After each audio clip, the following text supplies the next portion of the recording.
Alright, just wanted to make a quick video about the Death's Oath build that I've been running before I respec this into a Spectre's character. To start, you use this chest piece, it gives you the level 20 Death Aura ability. With this, you do quite a bit of damage in a pretty large circle around you. It's kind of like Righteous Fire. You scale it differently though, you get to use Aura Effectiveness nodes, and these will increase the damage of your Death Aura by quite a bit. It also lets you get a pretty crazy AoE on it, since this is like a 50% node, it's a 20% node, and you can still use the normal nodes right here to scale the AoE of it. And yeah, we go CI, we go Occultist. Cultist gives us a lot of value for this build because of Profane Bloom, which eliminates the need to use Abyssal Cry. It also makes the enemies take 10% increased damage, so that's more multiplier. Minus 20 chaos resistance is basically another more multiplier because we don't get that in any other way. And then Wicked Word and Wild Bastion, pretty much the only way we stay alive with this build. We don't have any other means of regeneration besides a bit of life regen with Zealous Oath. And that's about it. I'll just run a quick map, see how it goes. Hopefully we can clear pretty fast. Minus max 2 damage mods. Probably gonna die, but we're playing on standard right now, so it's not a big deal.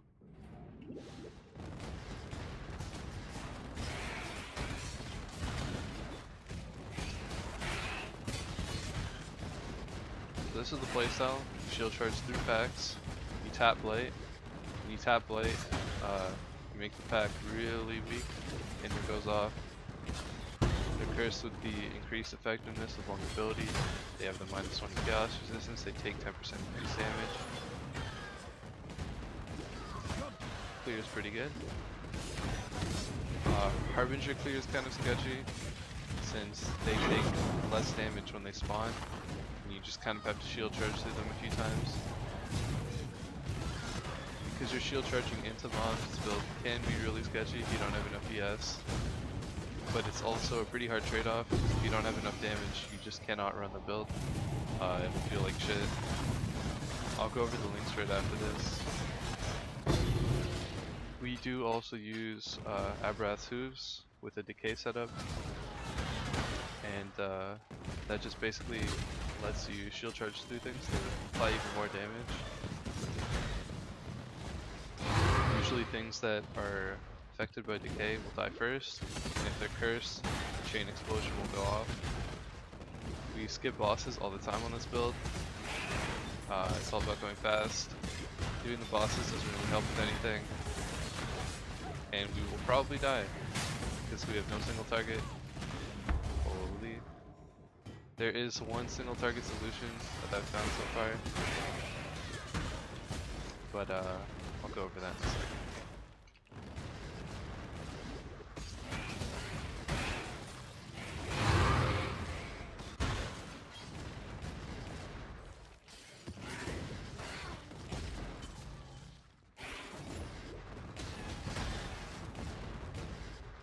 Alright. So that's that. So, when you're using Death's Oath, you don't actually need to link it. All the socketed gems will apply to the Death Aura to begin with. The important thing is to socket Arcane Surge, which lets you support gems with the duration tag, which is less duration, Swift Affliction, and Efficacy. The only other damage gems you can use for this build are Void Manip and Conk. Choosing to use increased AoE because you don't really need Conk for just clearing. It might help with bosses, and if you really do want to kill bosses, maybe you're pushing your Alice up or something, start the league, because this would be pretty easy to get going. You don't need that much gear besides the 6 socket, and then some decent ES gear. You can socket Essence Drain in exchange for increased AoE. Your aura radius will still be pretty big since you're scaling it with so much aura effectiveness and aura AoE nodes. And as a result, you'll be able to run a 5-link Essence Drain, which will increase your damage pretty substantially, I guess. It's not anything major, but you could also stop running Ball Haste and increase duration. You could socket your Flame Golem in an unset ring, and then you could probably get some Wither Totem stuff going on. And then overall, the single target would be okay.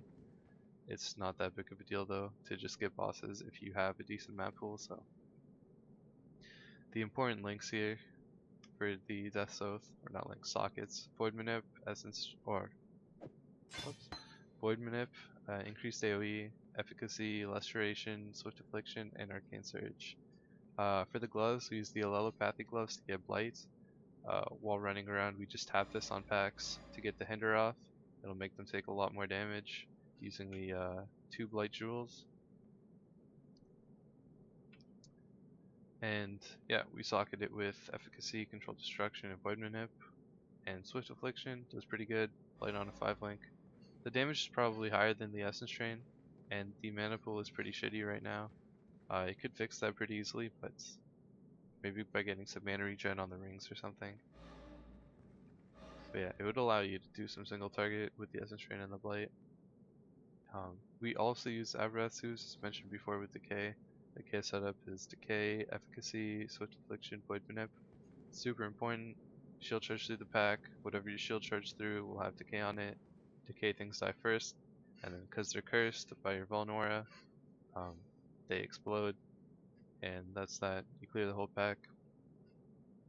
Breath of the Council, probably the best main hand weapon. Could also use a Brightbeak if you want to go even faster, but it's not necessarily worth it. You sacrifice a lot of Gallus damage by taking this off. The rest is just basic ES gear. These are ES rings with a bit of resist. The important thing is you would want to get a faster start of energy shield recharge on your rings when you can. It does help a lot. We even take the cluster Essence Surge together. That's a large increase. Pisco's flasks. It's pretty good. Gives you frenzy charges and endurance charges. Power charges are useless. This is just a skin. Gives you a nice little black circle around you. Yeah. If I go over this, Discipline, Haste, Vulnerability, Blasphemy. We use Haste so we go faster. Vol Haste go even faster. Discipline is really good. Takes our ES to 6.1k. Did I miss anything?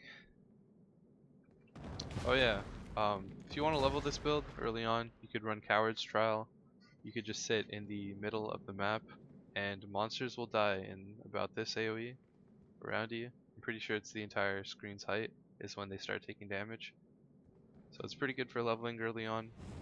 And you can use this to swap into a summoner build pretty easily since you're taking similar nodes, I guess. Yeah, pretty good. Try it out. Cheap build. ES gears worth almost nothing, and you might enjoy it. Good luck.